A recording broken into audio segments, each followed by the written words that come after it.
자, 제 구독자분들 중에서 미국에서의 환승과 관련해서 질문을 주신 분들이 계십니다. 다른 분들도 미국에서의 환승에 대해 자신이 없는 분들이 많으신 것 같아서 오늘 같이 한번 살펴보도록 할게요.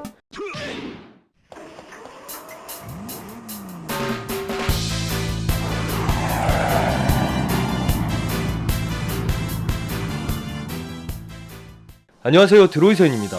환승은 전에 말씀드린 것처럼 대략적인 개념만 알면 할 수 있습니다.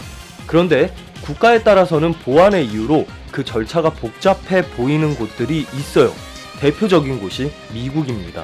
일반적인 환승은 비행기에서 내려서 환승구역으로 가는 것이냐, 아니면 입국수속을 밟아서 밖으로 나간 뒤 출국수속을 다시 밟아서 갈아탈 비행기를 다시 타게 되느냐의 두 가지로 나뉜다고 말씀드렸었죠. 자, 혹시 이런 부분 잘 모르시는 분들은 상단에 제가 링크를 걸어둔 예전 영상을 한번 보고 오시기를 추천드립니다.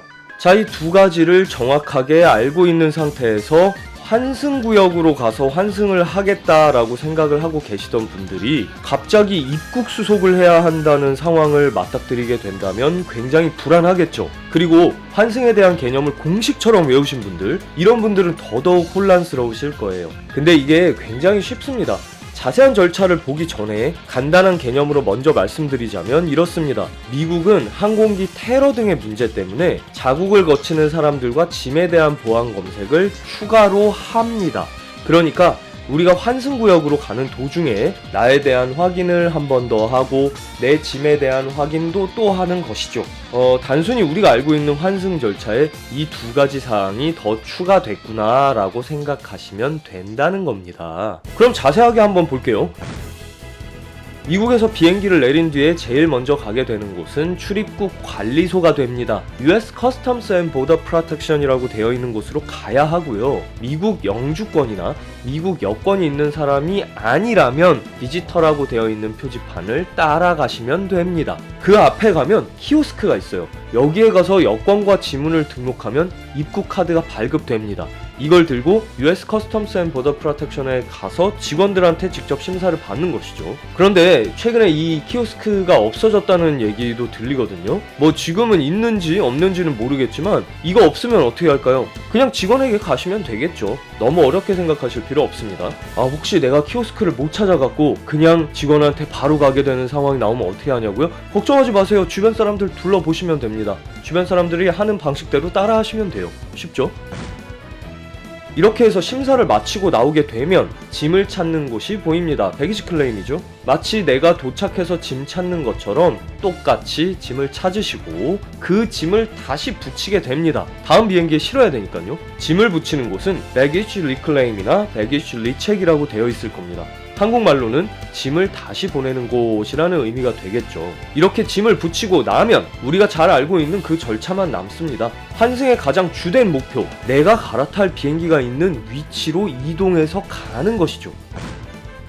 탑승 게이트로 가는 도중에 보안 검사를 한 번 더 합니다. 자, 정리해보면 이렇습니다. 나라는 사람에 대한 정보 확인과 내가 가져가는 짐에 대한 확인을 일반적인 환승 절차의 앞에 붙여놓은 형태가 됩니다. 그리고 다음 비행기 탑승 전에 항공기 내로 갖고 들어가는 물건에 대한 확인을 마지막에 한 번 더 하는 형태가 되는 거죠. 와, 미국에서의 환승은 다르구나, 복잡하대, 이런 게 아니라 그냥 검색 절차 더 붙여놓은 겁니다. 자, 여기 다른 구독자분께서 남겨주신 얘기도 미국에서의 환승 절차가 특이했다는 이야기와 함께 유럽에서도 새로운 제도가 생긴다는 얘기를 들으셨다고 하셨습니다. 그 환승 절차가 어떤 방식일지는 몰라도 일반적인 환승 방법 사이사이에 사람과 짐에 대한 보안 검색을 넣어놓는 것 이외에는 사실 추가할 것이 없습니다. 조약 가입국 사이에선 최초 환승구역 이후에 별도 심사가 없다라는 얘기도 가입국 사이에서 관련 정보를 공유해서 승객이 불필요하게 잦은 검색을 받지 않게 한다는 이야기일 것이고요.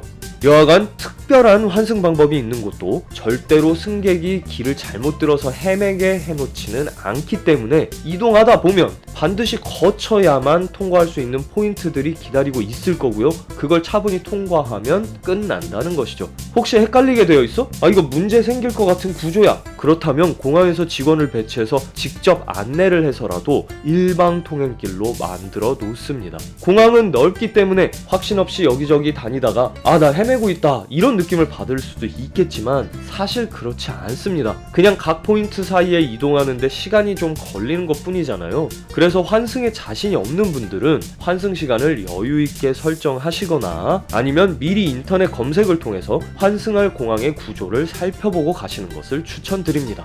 오늘도 함께 해주신 여러분들께 감사드리고요. 지금까지 드로이센이었습니다.